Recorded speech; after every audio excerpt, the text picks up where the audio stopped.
Bonjour à tous et à toutes, je vous retrouve aujourd'hui pour un test un petit peu spécial car il s'agit de l'évolution de mon atomiseur préféré. Mon atomiseur préféré étant l'AGA T2. L'AGA T2 ayant été récemment remplacé chez Youd Technologies, donc qui est le fabricant de cet atomiseur, par l'AGA T3. Voilà, l'AGA T3 c'est ça. C'est beaucoup plus petit que l'AGA T2, c'est conçu différemment, en tout cas on va voir ça dans le gros plan, je vais vous détailler, je vais vous le démonter, etc. En tout cas, des gros avantages qui sont toujours les mêmes que sur l'AGA T2, c'est-à-dire un tank en Pyrex, qui est absolument génial. Il a quand même un avantage, c'est cette petite boursouflure qui permet vraiment de protéger bien le Pyrex. J'ai jamais cassé de tank de Pyrex.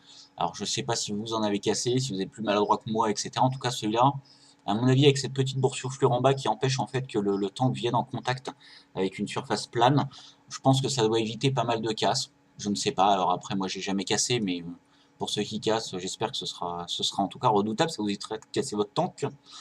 Et un cap supérieur en fait qui est tout simplement est un cap dans lequel il y a eu un usinage qui a été fait.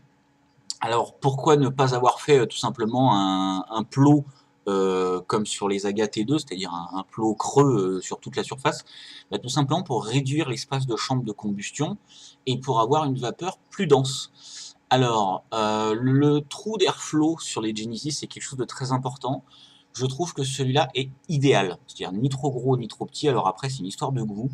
En tout cas, moi je le trouve très très intéressant car il est vraiment bien adapté un flot d'air, on va dire, qui est ni trop serré ni trop large. Enfin, moi je trouve que c'est vraiment l'idéal. Maintenant, il vous suffit, quand vous remontez votre aga, donc tout simplement de le faire coïncider avec la cheminée centrale. Et puis après, vous allez à un montage central, donc vous avez bien vu que le mesh ne se met pas sur le côté, n'est pas sur un trou sur le côté comme d'habitude, mais via une cheminée centrale. Bien écoutez, moi c'était quelque chose que j'attendais avec impatience, parce que c'est quand même une belle innovation en Genesis, qui sont des atomiseurs qui ont évolué un petit peu, puis plus du tout, et puis maintenant ça évolue à nouveau, donc c'est quelque chose qui est intéressant en tout cas. Et aujourd'hui, bah, je vais vous montrer je vais vous montrer un petit peu ce nouvel atomiseur, donc AGA T3 de chez Youd Technologies. Et je vais vous montrer comment on le colle, comment on le monte, etc. En tout cas, moi, ce que je peux vous en dire, c'est que je suis très satisfait de ce matériel. Ça remplace mes Aga T2. Attention, c'est une grande annonce, c'est pas le genre de choses qui m'arrive souvent, d'arriver de remplacer mes Aga T2 par un autre atomiseur, c'est rare. Mais en tout cas, là, vraiment, ça remplace mes Aga T2. L'Aga, j'y étais vraiment accroché, hein, c'est mon premier Genesis. C'est quelque chose qui pour moi était relativement irremplaçable, ça l'est. Là, on a vraiment les qualités de la T2 avec des avantages et des innovations. Je trouve ça très intelligent. Les saveurs sont respectées. Alors après, tout dépend du montage que vous faites. Si vous faites un montage sur céramique, un montage sur câble, un montage sur sur mèche plus fibre, ce que j'ai fait ici, ce que je vous montrerai un petit peu, enfin, je vous montrerai un petit peu comment ça se fait. Bref, le résultat va vraiment dépendre de la façon dont vous allez monter l'atomiseur. Ici, en tout cas avec le montage que j'ai fait, il a vraiment un rendu de saveur qui est très bon. Il n'y a pas de goût métallique, etc. C'est très agréable. Donc maintenant, moins de blabla, plus de vape.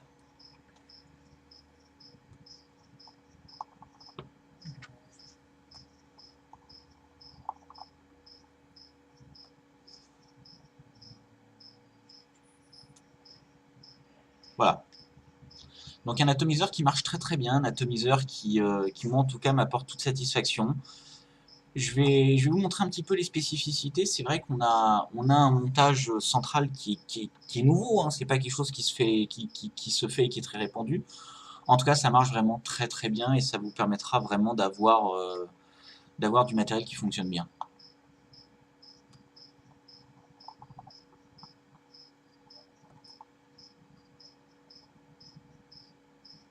Voilà, donc comme vous pouvez le voir, une vapeur qui est plus que raisonnable, hein. Moi je trouve que c'est même largement suffisant. Et un atomiseur qui est très compact. On va passer en plan serré, je vais vous faire un petit détail, je vais complètement le démonter. Je suis content, il ne reste pas beaucoup de liquide, pour une fois que je ne vais pas devoir retirer tout mon liquide avec une seringue, etc. pour vous faire un détail du produit. Là, je vais pouvoir le finir tranquillement, et puis on va passer en plan serré, puis on repassera en plan large pour la conclusion. A tout de suite. Donc voilà le gros plan de l'AGA T3. Alors l'AGA T3 se décompose plutôt de cette façon. Donc là nous avons le plateau en bas, le plateau du haut, la colonne centrale, donc qui va tout simplement être la cheminée dans laquelle on va mettre le mèche, enfin le câble, etc. Le tube en pyrex et le cap supérieur. Alors je vais virer mon drip tip, hop là, voilà. Et donc nous voyons le cap supérieur. Donc je vous parlais tout à l'heure d'un usinage un petit peu spécial. Donc on voit bien en fait tout simplement que l'usinage est fait de façon ovale. Donc, ce qui va permettre de faire entrer cette tige là, donc qui est la tige du positif. Et donc d'avoir une chambre de combustion qui est beaucoup plus réduite. On voit le petit trou d'aération qui est là. Hop là, voilà, qui est au bout de la pointe de mon ciseau. Et donc on retrouve en façade. Hop là, voilà. Donc cet atomiseur est quand même très joli. Enfin, moi je vais vous le remonter, vous allez bien voir. Alors pour mon montage, je vais utiliser du fil pré-joint résistif, non résistif. Pourquoi? Vous allez le voir tout à l'heure en fait quand on va monter, il y a un espace qui est relativement grand. Et j'avais pas envie de m'embêter avec du Cantal classique, etc. Donc je me suis dit je vais utiliser ce qu'on a en boutique, c'est-à-dire du résistif non résistif, qui est un fil que je trouve très adéquat pour ce montage. Nous allons y aller. Donc voilà, donc le but est d'arriver à faire un petit boudin de ce type dans lequel nous allons enfermer de la fibre de silicate. Hop là, donc je vais poser mon boudin là-bas. Donc ça c'est l'ancien, c'est celui que j'utilisais. J'ai décidé de faire ça sur un montage blanc en fait, c'est pour que vous voyez mieux les différents aspects du montage à ce niveau-là. Parce que c'est quand même un montage un petit peu différent de ce qu'on fait habituellement. Alors je sais que c'est pas nouveau, hein, je suis pas l'inventeur, bon voilà, mais en tout cas, moi je l'utilise et ça marche très bien. Donc le but en fait c'est tout simple, hein, c'est de rouler la mèche avec le fil. Donc ce qui est très facile, c'est qu'en fait la mèche, enfin le fil va conduire le mèche. Donc c'est quand en fait votre fibre de silicate va servir de support. Ça se fait vraiment très rapidement, vous voyez. Alors au préalable, j'ai évidemment brûlé avec un briquet mon mèche. Je l'ai trempé avec du liquide de cigarette électronique et je l'ai brûlé. Voilà. Et donc on se retrouve avec un petit boudin comme ça. Voilà, il est plutôt pas mal, je suis plutôt content. Donc là, excusez-moi. Voilà, donc un petit boudin comme ça. Et on va tout simplement couper les extrémités à l'aide du fameux ciseau. Hop, voilà. Tac. On va faire quelque chose de propre. Alors la mèche, la fibre, pardon, ça a tendance à se couper un petit peu difficilement si vous n'avez pas des très bons ciseaux. Là, ce ne sont pas des très bons ciseaux, c'est des ciseaux que j'utilise pas habituellement, mais bon, j'ai avec ça sous la main. Hop, on va ébarber tous les petits fils qui dépassent. Alors, je vais tout simplement me servir de mon ancien, mon ancien montage pour définir la hauteur. Après, si vous voulez définir la hauteur, c'est vraiment pas très compliqué, hein. On va ébarber tout ça là. Voilà. Donc voilà, donc pour définir en fait la hauteur de votre montage, il vous suffit juste de reprendre votre base. Donc la base est percée de 2 trous. On voit que la cheminée de combustion est percée de 2 trous aussi. Alors là, il y a plusieurs systèmes. Soit, alors bon, je suis en train de le visser parce qu'il y a la petite vis qu'on voit en dessous, hein, tout simplement, qui vient là. Hop là, on voit qui dépasse. Il y a un pas de vis ici. Et donc je vais tout simplement l'enclencher dedans, le tourner. Et voilà, on arrive à faire quelque chose. Alors il y a plusieurs systèmes, il y en a qui vont vous expliquer qu'il faut mettre les 2 trous qui coïncident bien, comme ça on peut voir à travers. Moi je suis pas trop partisan de ça parce que ça a tendance à faire une arrivée de juice qui est un petit peu trop importante à mon goût.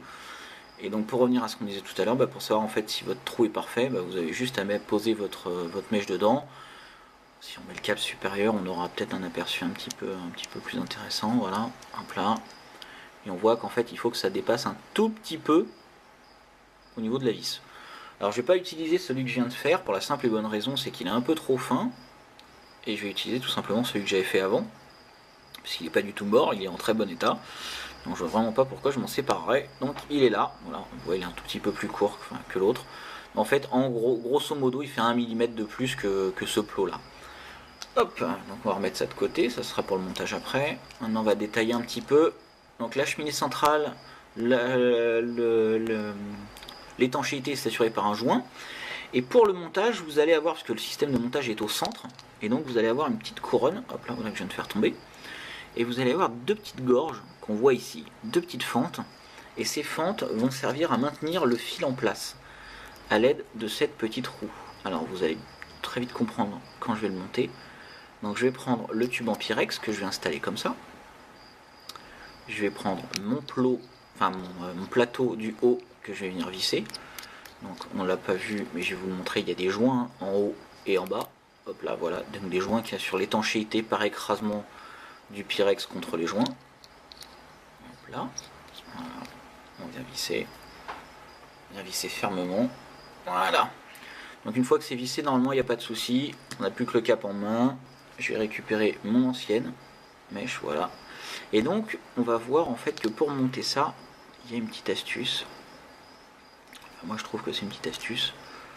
Je vais prendre donc mon fil pré-joint, comme je vous en parlais tout à l'heure. Alors vous n'êtes pas obligé d'utiliser du fil pré-joint. Moi j'utilise du fil pré-joint parce que je trouve que c'est beaucoup plus simple. Et en fait on va tout simplement venir rentrer la bague dans le fil pré-joint. Donc là, voilà. Et donc on va venir tout simplement le coincer dans cette petite fente que je vous ai montré tout à l'heure. Voilà. Alors là c'est toujours un petit peu délicat. Voilà, c'est bien rentré. Et donc en fait on va laisser dépasser, allez, je vais dire 5 mm de fil non résistif. Voilà, donc je viens bien le fermer comme ça. Donc là on voit bien que le fil est maintenu donc, dans cette petite goulotte qui est serrée par la bague. Maintenant je vais tout simplement écarter ce brin là, donc il ne me servira plus, je vais le tenir avec les doigts. Je vais utiliser mon montage, voilà. Et je vais tout simplement venir faire des tours dessus, comme ça. Voilà. C'est pas grave si c'est pas régulier, je le rééquilibrerai tout à l'heure avec un petit coup de tournevis. Voilà. Je vais venir coincer ça avec mon doigt. Je vais tout simplement desserrer donc cette bague, donc la bague supérieure. Hop, voilà. On voit, ça rentre dans le pas de vis de la bague. On vient resserrer la grande bague, on serre bien fort. Et voilà. Donc, maintenant je vous explique pourquoi j'utilise du fil résistif non résistif. Tout simplement parce que à cet endroit-là, ici, là, il y a quand même un espace qui est vachement important. Et donc moi je préfère toujours utiliser du fil résistif non résistif, comme ça je suis sûr qu'il n'y a pas de point chaud. Donc je pourrais utiliser un petit tournevis plat, mais je n'ai pas de tournevis plat sous la main, j'ai pas envie de me lever, ça m'embête. Donc je vais utiliser tout simplement la pointe de mon ciseau. Voilà, qui n'est pas mon ciseau de prédilection, mais qui fera très bien l'affaire. Voilà, on rééquilibre ça à peu près, c'est pas de l'horlogerie, mais bon. Voilà, ça donne quelque chose de plutôt cohérent. Hop, voilà, donc là j'ai mes deux fils qui partent en l'air, hein. C'est logique. Donc celui du bas, coupez-le à ras. Et petite technique, si vous voulez pas de court-circuit, vous venez bien le plaquer contre la roue. Puisqu'en fait, à cet endroit-là, je sais pas si on voit bien, hein, à cet endroit-là, si vous avez du fil qui dépasse et qui vient toucher le plateau ici, c'est courageux tout de suite, hein, c'est obligatoire. Voilà, celui qui est en haut. Alors celui qui est en haut, j'ai tendance à le couper toujours un peu plus long. C'est très simple. Je vais très simplement vous expliquer pourquoi, parce qu'en fait, on ne sait jamais pendant les manipulations, si vous enlevez les caps, etc. supérieurs, si ça se dévisse, vous n'aurez pas la possibilité de le rattraper. Alors que si vous laissez une petite longueur que vous placez sur la molette, vous allez pouvoir le récupérer, vous allez pouvoir le revisser comme il se doit. Je vais prendre un mode, allez, au hasard, je vais prendre un mode que j'aime pas du tout, oh là là, là mon dieu, quelle horreur, le Mini Z Max, mon préféré. Voilà, on va venir le visser, crac, crac, crac, crac, voilà. Ah, low load. Donc, est-ce que j'aurai des petits points chauds, des petites bêtises comme ça? On va juste tatillonner ça. Voilà, comme ça, on va mettre quelques gouttes de juice sur la mèche, histoire que ce soit pas trop sec, puisque j'ai été obligé de démonter mon formidable montage pour vous montrer. Donc là, voilà. Ah, ça me semble pas mal, ça. Voilà, ça part direct. Alors, évidemment, ça fait low load à partir du moment où il n'y a plus de juice dessus. Quand il y a du juice dessus, voilà, ça fonctionne. On va le remplir. Alors pour le remplir, rien de plus simple. Je le démonte du mode. Et là, on va s'armer de patience. Alors, Oui, là je prends une petite pince pour vous montrer, mais normalement ça se fait avec les doigts, ça, hein. Vous n'êtes pas du tout obligé d'utiliser une pince. Donc là c'est la vis de remplissage. Et pour le remplir, vous allez y aller tout doucement. Mais vraiment tout doucement. Hop, donc là on va faire attention. Alors avec l'atomiseur est vendu un kit complet avec les joints, etc., etc., etc. Je vais pas vous faire un dessin. Hop, voilà. Je vais venir rentrer ma bouteille dedans et je vais appuyer tout doucement, tout doucement, tout doucement, tout doucement pour faire un remplissage, tout doucement. Voilà, on voit le liquide qui monte. Toc, toc, toc, toc, toc.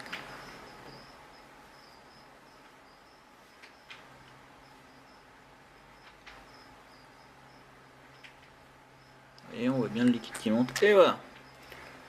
Alors, en général, il reste une grosse bulle à l'intérieur. Ne vous inquiétez pas, c'est tout à fait normal.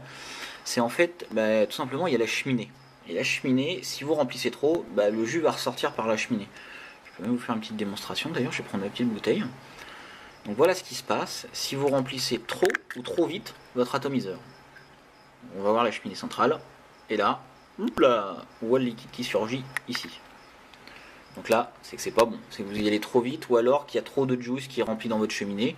Il vous suffit de le démonter, de le passer sous l'eau et évidemment, on n'aurait plus ce problème. Alors si je mets pas la vis de remplissage, je vais avoir des petits problèmes. Je vais avoir des gouttes de juice partout. Hop, voilà, donc là je suis en train de ni plus ni moins que de remettre ma vis de remplissage. Hein. Hop, voilà, je vais utiliser un petit mouchoir pour éponger la bêtise que j'ai faite exprès, hein, c'est pour vous montrer en fait si vous remplissez trop vite ça a tendance à dégouliner. Donc là voilà, je l'essuie. Toc. Voilà, on va venir prendre le mode. Normalement c'était pas trop fat bataille. Ça marche. Voilà. On va repasser en plan large. Je vais vous faire une petite conclusion dithyrambique sur ce produit car je le trouve vraiment très sympa. C'est un produit qui marche bien. Voilà, c'est un produit qui fonctionne. Je suis en train de vaper dessus parce que j'avais tout de suite envie là très rapidement de le tester. Ça marche bien, c'est très beau. Je trouve ça très très esthétique moi avec un mini Zen Max ou alors avec un Vamo V5. Enfin, ce côté acier en fait, parce qu'il est en acier. Ce côté petit, mais massif, avec son petit bourrelet, là j'aime beaucoup, moi en tout cas. Voilà, moi je trouve que c'est encore un produit de chez You Technologies de grande qualité. Et on va passer en plan large pour vous montrer un petit peu comment ça va, donc avec le montage que je viens de réaliser. A tout de suite. Voilà, on va tester mon montage que je viens de faire donc, sur le gros plan.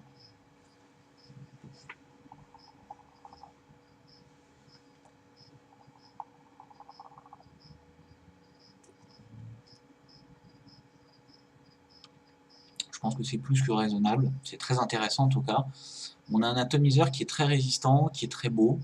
Moi je l'aime énormément, je trouve que c'est un produit qui marche très bien, c'est vraiment un produit qui m'apporte entière satisfaction. J'espère qu'il vous apportera en tout cas entière satisfaction, j'espère que vous serez content de ce nouvel aga, car un nouvel aga c'est quand même quelque chose d'important. On se rappelle juste que la première édition entre l'AGA 1, l'AGA 2 et l'AGA 3, l'AGA 1 avait un pas de vis. Donc on vissait le cap, c'était très difficile de tomber en face du mesh. Donc quand on le montait, parce qu'il faut toujours que le trou soit en face du mesh. Ici, pas de problème. Le mesh étant au milieu, le trou étant au milieu, ça tombe forcément en face. C'est d'une logique absolue. C'est toujours un système de joints qui maintient le cap supérieur. Je trouve ça génial. Le cap supérieur, on m'a fait remarquer que caps, c'était plusieurs, pluriel, donc le cap supérieur, voilà. Et moi, je trouve que ce système de mèche centrale, ça me plaît bien. Alors, il a un petit défaut, on en a beaucoup parlé, c'est sa contenance. Moi, ça me choque pas. Il a une petite contenance, mais en même temps, écoutez, moi, je trouve que ça marche bien.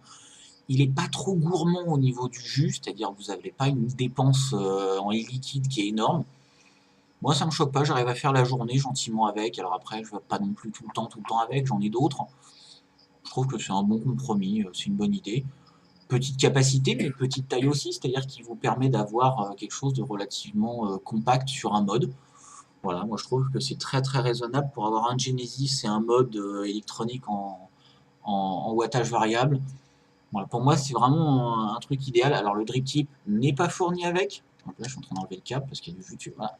Le drip tip n'est pas fourni avec. Monte un petit drip tip bois parce que je trouve que ça apportait un petit côté wood intéressant à cet ensemble tout acier. Un petit côté plus naturel. Donc voilà, moi en tout cas je vous invite à essayer ce produit, je le trouve très intéressant. Il marche bien, il a un rendu de saveur qui est nickel, et puis surtout on a enfin une évolution technologique pour le Genesis. Ça avance, enfin, merci Youd. Voilà, on a des nouveautés, on n'en a pas eu beaucoup ces derniers mois sur le Genesis. C'en est une, ça me plaît, je trouve que c'est intéressant, ça marche bien, c'est un beau produit. Et puis en tout cas, bah, ça peut faire un joli cadeau pour les fêtes, pourquoi pas, hein. Pourquoi pas? C'est vrai, vous avez un petit copain, une petite copine, vous avez décidé de le mettre au Genesis, ça peut être intéressant.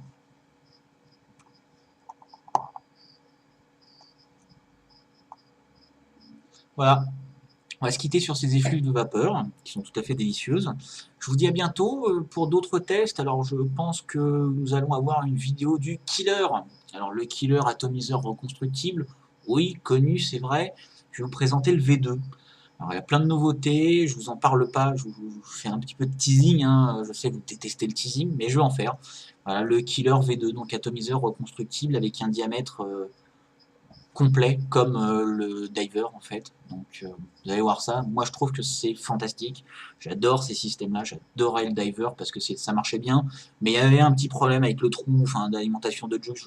J'en parle pas trop parce qu'en plus c'était pas un produit qu'on faisait. Mais moi j'aimais bien le produit, mais il avait des défauts. Là enfin on a un produit qu'on va vendre et sur lequel on est sûr et c'est pour ça qu'on va le mettre en vente dans la boutique. Donc voilà. Je vous dis à bientôt. Merci beaucoup. À très très bientôt. Au revoir.